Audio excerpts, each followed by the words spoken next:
परमेश्वर की प्रेजेंस में आपका स्वागत है।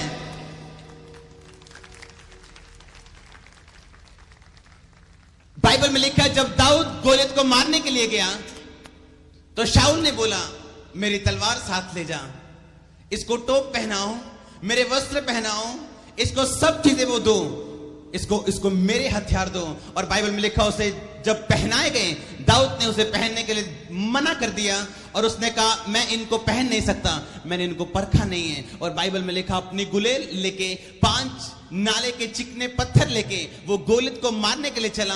और बाइबल में लिखा उसने गोलियत को यहोवा के नाम से, परमेश्वर के नाम से मारा, उसी के सिर को उसके धड़ से अलग कर दिया। याद रखो आपके जीवन में आपका गोलियत परमेश्वर की ईश्वरीय योजनाओं के तहत ही मारा जा सकता है, आपकी अपनी ताकत के साथ नहीं। बाइबल में लिखा वो जा सकता था राजे की तलवार को लेके, लेकिन दाऊद एक बात को जानता था, आई नीड डिवाइन स्ट्रेटेजी। मुझे ईश्वरीय योजनाओं की जरूरत है, मुझे ईश्वरीय गाइडेंस की जरूरत है, मुझे ईश्वरीय अगुवाई की जरूरत है। अगर इस गोलियत को मैं अब उसकी जमीन पे उसके धड़ को देखना चाहता हूं, इसलिए उसने उस तलवार को लेके जाने से मना कर दिया। बाइबल में लिखा उसको पवित्र आत्मा ने गाइड किया और जो कुछ पवित्र आत्मा ने उसके दिल में डाला उसने वही किया। गोलियत शैतान उसके कदमों के नीचे था, उसका सिर उसके हाथ में था। हालेलुया। आप शैतान के सिर को उसके धड़ से अब अलग कर देंगे अगर आप अपने जीवन में समझ जाएंगे कि परमेश्वर की प्लानिंग और उसकी योजनाएं आपके जीवन में क्या है। अगर आप समझ गए आपकी डिवाइन डेस्टिनी, आपकी मंजिल उसी चीज पे निर्भर करते हैं, आपकी सफलता उसी चीज पे निर्भर करती है। आप में से हर एक जन को ईश्वरीय योजनाओं को समझने की जरूरत है। आप में से हर एक जन को परमेश्वर की प्लानिंग को लेने की जरूरत है। जब वो आपके जीवन में आएगी, आपका जीवन सेम नहीं रहेगा, आपका परिवार सेम नहीं रहेगा, आपका बिजनेस सेम नहीं रहेगा, आपके फाइनेंस सेम नहीं रहेंगे, आपकी हर एक चीज जो आपके साथ जुड़ी और संबंधित है, बाइबल में लिखा वो सेम नहीं रहेगी। हालेलुया। अगर आप हर एक चीज को जो आपके साथ संबंधित है बदलना चाहते हैं, परमेश्वर के वचन को आज ध्यान से सुनना। बाइबल में लिखा किसी भी बात की चिंता मत कर, लेकिन अपनी हर बात में, हर प्रार्थना में, अपनी हर रिक्वेस्ट को परमेश्वर के सामने रख। परमेश्वर की शांति तुझे सुरक्षित रखेगी। लिखा किसी भी बात की चिंता मत कर, किसी भी बात की वरी मत कर। अब डैनियल एक बात को जानता था, अब मूसा एक बात को जानता था, अब अब्राहम एक बात को जानता था। उसने परमेश्वर की आवाज को सुन तो ली है, उसकी आवाज को सुन के अपने देश को छोड़ तो दिया है, लेकिन अब पीछे देखने का कोई टाइम नहीं है। अब वरी करने से कोई फायदा नहीं होगा, अब चिंता करने से कोई फायदा नहीं होगा। I have to move on. अब मुझे आगे, उसके बाद आगे, उसके बाद आगे, उसके बाद आगे आगे आगे बढ़ना पड़ेगा और परमेश्वर मेरे साथ होंगे। किसी भी बात की चिंता मत कर। चिंता आपके डिसीजन को खत्म कर देगी। चिंता आपके परमेश्वर के वचन पे खड़े रहने की ताकत को खत्म कर देगी। वो आपके जीवन में बीमारियों को पैदा कर देगी। लेकिन बाइबल में लिखा किसी भी बात की चिंता मत कर। जिसने तुम्हें बुलाया वो जानता तुम्हें क्या प्रॉब्लम है। अगर परमेश्वर ने तुम्हें लाजर की तरह बंधे हुए बुलाया तो खोले बिना वो तुम्हें जाने नहीं देगा, चंगे हुए बिना तुम्हें जाने नहीं देगा, अमीर किए बिना तुम्हें जाने नहीं देगा। लेकिन तुम्हें जरूरत है परमेश्वर के डिवाइन प्लानिंग को, उसकी ईश्वरीय प्लानिंग को समझने की, जो आम इंसान के लिए मूर्खता की बातें हैं। जब इस सेवकाई को मैंने शुरू किया था, मुझे बड़े बड़े लोग, बड़े बड़े पास्टर जो अपने आप को बोलते हैं, उन्होंने कहा कभी मीटिंग्स मत कराना, कभी बड़ी मीटिंग मत कराना। पहले उस जो चर्च तूने 22 मरले जगह ली है उस जगह को बना, वहां पे चर्च एस्टेब्लिश कर, फिर आगे बढ़ना। परमेश्वर की आत्मा ने मुझे बोला मेरी बात को सुन, मीटिंग्स करा, मेरा काम कर, सुसमाचार को फैला, जो मैं कहता हूं वो कर। आज ये चर्च एक खेत में, जल्द 3 खेत में होगी। आज इस चर्च में हर महीने 900 से 1400 लोग नए आते हैं परमेश्वर के वचन को सुनने के लिए, अपना जीवन परमेश्वर को दे रहे हैं। संभव है हर वो बात जो परमेश्वर आपके जीवन में चाहते हैं, अगर आप केवल परमेश्वर की बात को सुने, केवल पूरा मन, पूरा तन, पूरे प्राण से परमेश्वर से प्रेम करें और आप परमेश्वर की मर्जी को अगर पूरा करना चाहें, आप वो देखेंगे जो पहले कभी नहीं देखा गया। मैं एक व्यक्ति से बात कर रहा था कि ये चर्च उतनी देर में बढ़ी जितनी चर्च 30 साल में बढ़ती है। लेकिन चिंता मत करो, आने वाला टाइम आने वाला है, ऐसे यंग लोग उठेंगे हमारे बाद जो 3 दिन में, 1 महीने में उनकी चर्च में 3 से 4 हजार लोग होंगे। आने वाला टाइम आप देखने वाले हैं। ऐसे लोग, ऐसे सामर्थी जन, ऐसे सामर्थी जनरेशन उठने वाली है, उनको टाइम नहीं लगेगा। परमेश्वर की सामर्थ्य उनके ऊपर होगी, परमेश्वर का जलाल उनके ऊपर होगा, परमेश्वर की डेमोन्स्ट्रेशन पावर उनके ऊपर होगी, और वो आपको बताएंगे कि यीशु मसीह जीवित परमेश्वर है, और आप अपनी आंखों से देखेंगे, क्योंकि आपके बीच में से वो जन उठेंगे। हालेलुया। जो आने वाली जनरेशन है वो बताएगी कि परमेश्वर की सामर्थ्य के लिए कुछ भी इम्पॉसिबल नहीं है। इस चर्च को देख के हैरान मत हो, और रिजल्ट को देख के हैरान मत हो, आने वाला रिजल्ट और हैरान करने वाला होगा। हालेलुया। जब यीशु मसीह आपका सीईओ होगा, जब यीशु मसीह आपका डायरेक्टर होगा, जब यीशु मसीह आपका अगुवा होगा, आप वो बोलेंगे जो पहले कभी नहीं बोला गया, वो करेंगे जो पहले कभी नहीं किया गया, आप वो देखेंगे जो पहले कभी नहीं देखा गया। अगर आप परमेश्वर की योजनाओं पे विश्वास रखें, अगर आप उसकी प्लानिंग्स पे विश्वास रखें, अब्राहम ने परमेश्वर की प्लानिंग्स पे विश्वास किया, और बाइबल में लिखा जब परमेश्वर ने उसे बुलाया, इब्रानिया 11 में एक बात लिखी, कहता मुझे पता नहीं मैं किधर जा रहा हूं, फिर भी वो निकल गया। उसे पता नहीं था वो कहां जा रहा है, देखा फिर भी वो निकल गया। आपकी जिंदगी में टाइम आएगा जब परमेश्वर की बुलाहट आपके जीवन में होगी, आपको पूरा पता नहीं होगा आप कहां जा रहे हैं, आपको यही पता होगा आप जा रहे हैं। कहां जा रहे हैं ये आपको पता नहीं होगा।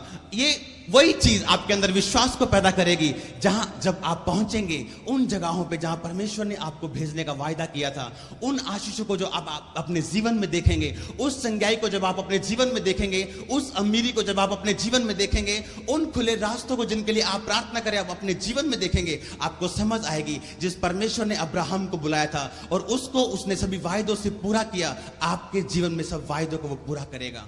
हालेलुया।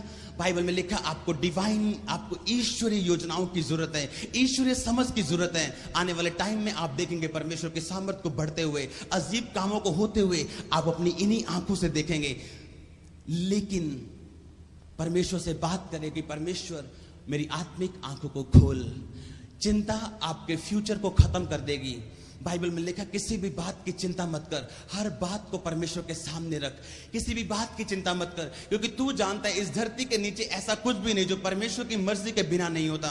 अब्राहम इस बात को जानता था, परमेश्वर ने मुझे बुलाया तो जरूर है, लेकिन अब मैं चला जा रहा हूं, लेकिन मुझे कोई आवाज नहीं आ रही, मुझे कुछ समझ नहीं आ रही, परमेश्वर का आत्मा मुझे कुछ नहीं कह रहा, मैं सिर्फ चलता जा रहा हूं, मुझको कुछ भी समझ नहीं आ रही मैं कहां जा रहा हूं, लेकिन मैं परमेश्वर की आवाज को सुन के चलता जा रहा हूं। बाइबल में लिखा वो डिवाइन, वो ईश्वर योजनाओं के अनुसार जा रहा था, जिसे उसका अपना दिमाग समझ नहीं पा रहा था, लेकिन बाद में वो समझा जब परमेश्वर की आशीषें उसके जीवन के ऊपर आईं और परमेश्वर के सब वायदे उसके जीवन में पूरे हुए, और उसने अपने जीवन में अपने जीवन के सबसे बड़े चमत्कार को, अपने इकलौते बेटे इसहाक को अपने जीवन में देखा। हालेलुया। वो परमेश्वर कभी ना बदलने वाला परमेश्वर है। अगर आप उसकी योजनाओं पे भरोसा रखें, अपने हर दुख में आप परमेश्वर की योजनाओं को पूरा करने की कोशिश करें, अपने हर दुख के पीछे परमेश्वर का क्या मकसद है आप उन चीजों को देखने की कोशिश करें। अपने हर संघर्ष में परमेश्वर से दूर जाने के बजाय आप परमेश्वर के करीब आने की कोशिश करें।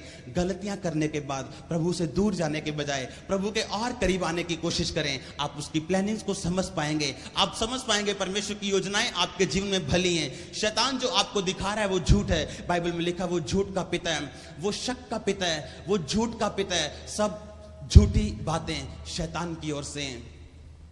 हालेलुया। क्यों बाइबल में यीशु मसीह को मनुष्य का पुत्र कहते हैं बताऊं? आपने बहुत जगह पढ़ा होगा मनुष्य का पुत्र। बाइबल यह भी कहती है वो परमेश्वर का पुत्र था। क्यों उसे बाइबल में बार बार मनुष्य का पुत्र कहा गया?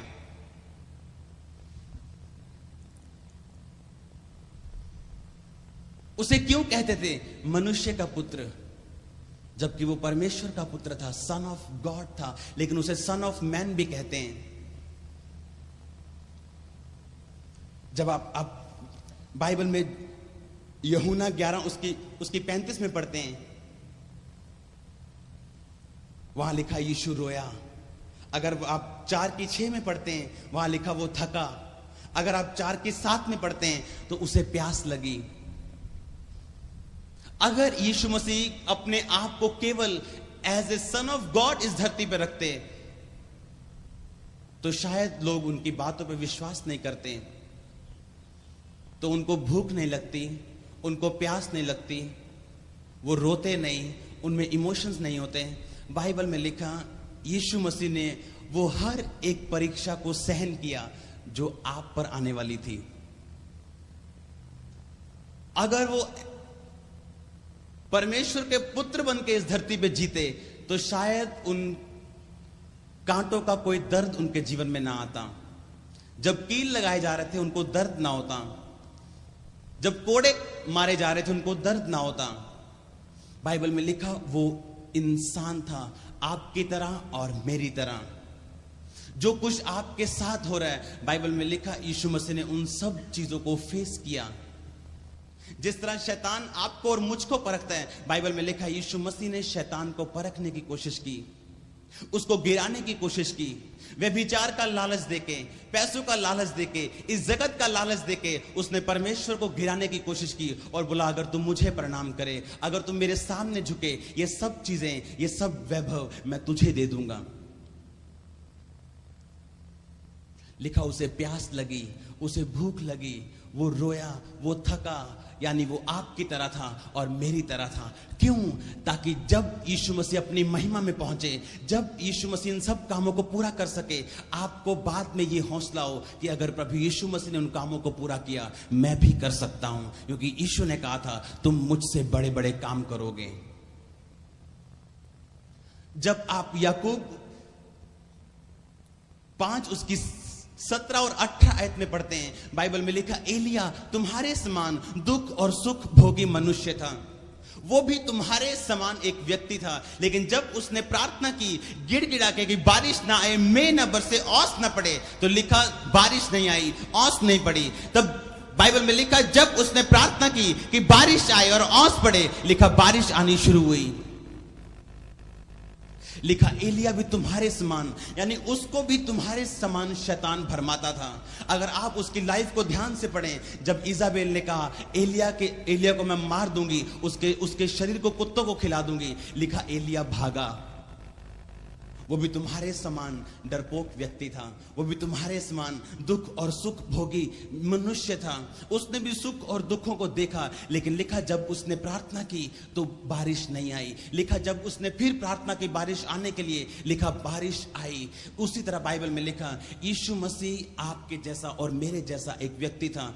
वो सन ऑफ गॉड था, लेकिन वो इस धरती पे मनुष्य का पुत्र था। उसने आपके लिए हर एक चीज को सहन किया, ताकि आपको इस बात की समझ आ सके कि अगर यीशु मसीह ने मुर्दे जीवित किए तो मैं भी कर सकता हूं।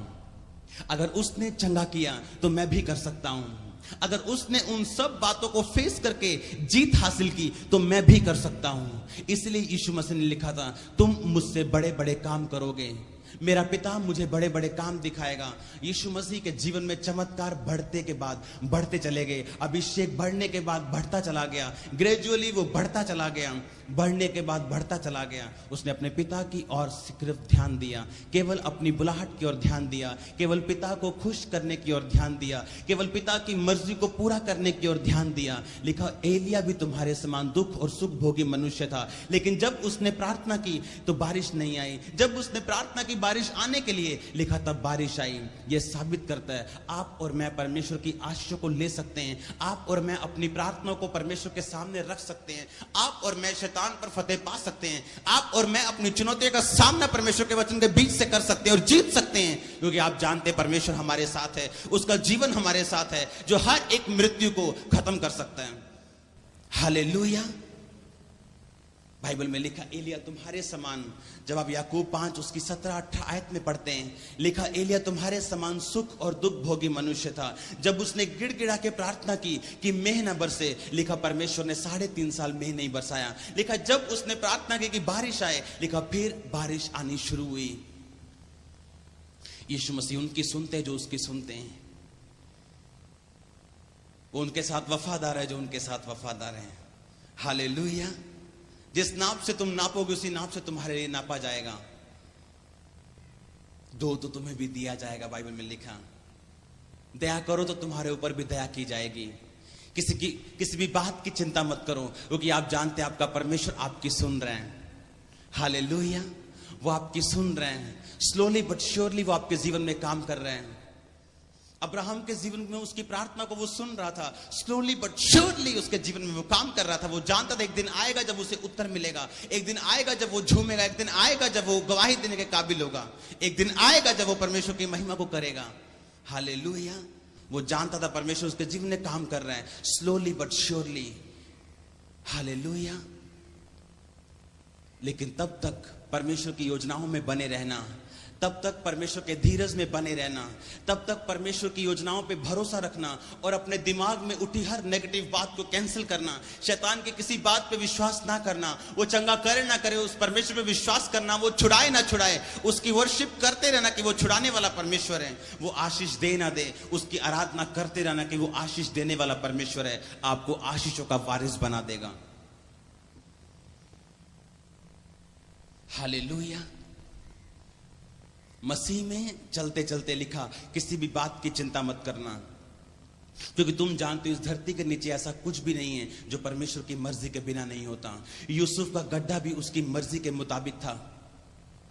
अगर आपका विरोध हो रहा है तो बिल्कुल चिंता मत करना। आपने बाइबल में, आप क्यों समझते हैं ऐसा कि जब यीशु मसीह ने बाइबल में मत्ती में लिखा 5 में, कहता है जब लोग तुम्हारा नाम बुरा जान के काट दें, लोग तुम्हारे बारे में बुरी बुरी बातें करें, तब आनंदित होना, उछलना और कूदना, क्योंकि तुम्हारे लिए स्वर्ग में एक बड़ा फल है। वही यूसुफ की परसिक्यूशन, यूसुफ का वही सताव, यूसुफ के जीवन में वही विरोध सारी दुनिया में उसको मशहूर कर गया। बाइबल पढ़ो ध्यान से। क्या आप नहीं जानते? क्या आप नहीं जानते? यूसुफ के भाइयों की नफरत कारण बन गई परमेश्वर के प्रेम को देखने का। यूसुफ के भाइयों का सताव कारण बन गया परमेश्वर के अनुग्रह को अपने जीवन में देखने का। यूसुफ के भाइयों का रिजेक्शन, उसे त्याग देना, उसे भगा देना कारण बन गया। यूसुफ को सारी दुनिया में लोग जानते थे कि मिस्र का प्रधानमंत्री यूसुफ है। वो परसिक्यूशन, वो सताव, वो विरोध जो परमेश्वर के नाम में आप सहेंगे, आपको पुश करेगा, आपको धकेल देगा परमेश्वर की आशीषों की ओर। वो सताव जो आप परमेश्वर के लिए सह रहे हैं, आपको धकेलेगा उन आशीषों की ओर जो परमेश्वर ने केवल आपके लिए इस दुनिया में तैयार किए हैं। वो सताव, वो विरोध जो आप यीशु मसीह के नाम के कारण सहेंगे, आपको पुश करेगा, आपको धकेल देगा, आपको करीब कर देगा परमेश्वर के। मेरा यहां तक पहुंचना, बहुत सा क्रेडिट मेरे दुश्मनों को जाता है। वो मेरे बारे में बुरी बातें बोलते गए और परमेश्वर साबित करता गया। वो मेरे बारे में बुरी बातें फैलाते गए और परमेश्वर मुझे मशहूर करता गया। वो मेरे बारे में बुरी बातों को बोलते गए। आज आप जानते हैं, क्योंकि मेरा परमेश्वर सब कुछ क्लियर करने वाला परमेश्वर है। मैं करूं ना करूं, लेकिन पलटा लेने वाला परमेश्वर मेरे साथ है। वही विरोध अगर मेरा ना होता तो शायद आप मुझे आज जानते ना। वही परसिक्यूशन ने, वही बुरी बातों ने, वही निंदा ने मुझे परमेश्वर की ओर पुश किया, धकेल दिया और परमेश्वर की आशीषों और सामर्थ को देखने का एक कारण बना दिया। फिर ऐसी क्या बात है जिससे आप डरते हैं? ऐसा क्या इंसिडेंट जिससे आप डरते हैं और आप चिंता करते हैं? बाइबल में लिखा है, यहोवा मेरी ज्योति है, मेरा उद्धार है, मैं किससे डरूं? मैं जानता हूं मेरी दुनिया, मेरे जीवन में आने वाली हर मुसीबत आशीष को पैदा कर देगी। मैं जानता हूं सब बातें मिलकर भलाई को पैदा करती हैं जो परमेश्वर से प्रेम करते हैं। मैं जानता हूं मेरी तरफ आने वाली मुसीबत मेरे को दिखा देगी कि परमेश्वर ताकत रखते, जहां कोई रास्ता नहीं वह रास्ते को निकालने का। हालेलुया। यीशु मसीह रास्ता निकालने की ताकत रखते हैं। कई बार वो जानबूझ के आपको उन रास्तों से भेजते हैं जहां सब रास्ते आपके लिए बंद हो जाएं, ताकि जब आप हाथ खड़े कर दें तब परमेश्वर आपके लिए सब रास्तों को खोल दें और सारी महिमा यीशु मसीह के नाम को जाए। क्योंकि बाइबल में लिखा, वो अपनी महिमा किसी को नहीं देता, वो अपनी महिमा किसी मनुष्य को नहीं देता। कंप्लेंट मत करो कि मेरे भाइयों ने, मेरी फैमिली ने मेरी सहायता नहीं की। अगर यूसुफ के भाइयों ने उसकी सहायता की होती तो सारी महिमा कहां परमेश्वर को मिलती? तब उसने सारी महिमा परमेश्वर को दी। ये केवल एक यीशु मसीह, केवल एक परमेश्वर है जिसने मुझको यहां तक पहुंचा दिया। हालेलुया। सारी महिमा उसने परमेश्वर को दी, क्योंकि ना तो उसके भाइयों ने उसका साथ दिया, ना तो पोतीपर ने उसका साथ दिया, किसी ने उसका साथ नहीं दिया। लेकिन परमेश्वर उसे बताता था, जहां जहां वो जाता था परमेश्वर की प्रेजेंस उसके साथ थी। अगर उसने पोतीपर के घर में नौकरी की तो बाइबल में लिखा यूसुफ के हाथों के कारण परमेश्वर ने पोतीपर के हर को ब्लेस किया। अगर शैतान को वो भी पसंद नहीं आया, वो जेल में चला गया, तो बाइबल में लिखा है जेल के अधिकारी ने उसे जेल पूरी जेल को संभालने का ठेका दे दिया। हालेलुया। यीशु मसीह का वचन आपको बढ़ाता है, आपको ब्लेस करता है, सेट करता है, पोजीशन करता है, जहां से आप किसी भी बात की चिंता नहीं करते। आप जानते हैं आपका हर दुख आपको परमेश्वर की ओर धकेल रहा है। आपका हर संघर्ष आपको यह दिखाने के लिए कि जब परमेश्वर आपको आशीषित करें, आपको समझ आ सके कि आप किन चीजों से निकले हैं। अगर आपके भाइयों ने आपको रिजेक्ट कर दिया, चिंता मत करें, परमेश्वर सारी महिमा अपने नाम को देना चाहते हैं। अगर उसने रास्तों को बंद कर दिए हैं तो वो रास्ता खोलने वाले परमेश्वर हैं, जहां कोई रास्ता नहीं। लाल समुद्र को याद रखो, यरदन नदी को याद रखो, परमेश्वर के लोगों को याद रखो, बाइबल को याद रखो, उसके वचनों को याद रखो जो प्रूफ करते हैं परमेश्वर एक सा रहने वाला परमेश्वर है। फिर किस बात की चिंता करनी? और बाइबल में लिखा है किसी बात की चिंता मत कर, किसी बात की चिंता मत कर, केवल परमेश्वर के वचनों पे भरोसा रख। अपने आप को पवित्र बनाए रख, अपने आप को अलग ताई में रख, अपने आप को दाखरस का मतवाला मत बन। पवित्र आत्मा से भरता जा, पवित्र आत्मा से परिपूर्ण होता जा, अपने आप से परमेश्वर के वचन के बीच से बातें करता जा, हर वक्त आराधना करता जा। तेरे मुंह से कोई गंदी बात ना निकले, अपने आप को पवित्रताई में चला, क्योंकि पवित्रताई के बिना कोई भी परमेश्वर को देख नहीं पाएगा।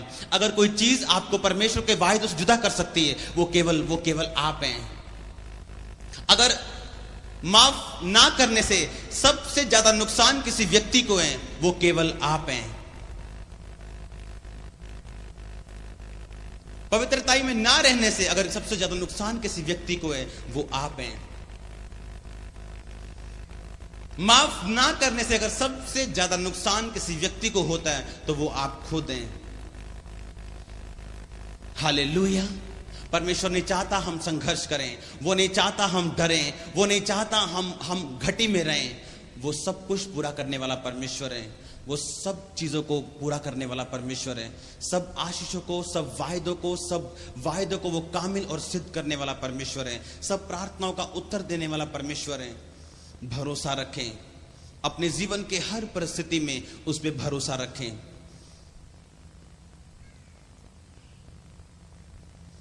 जब आपका दुख आपके चरम सीमा तक पहुंच जाएगा, समझ लेना आप आजाद होने वाले हो। हालेलुया। आपका रास्ता नजदीक है। बाइबल को हमेशा अपने जीवन का एक हिस्सा बनाओ।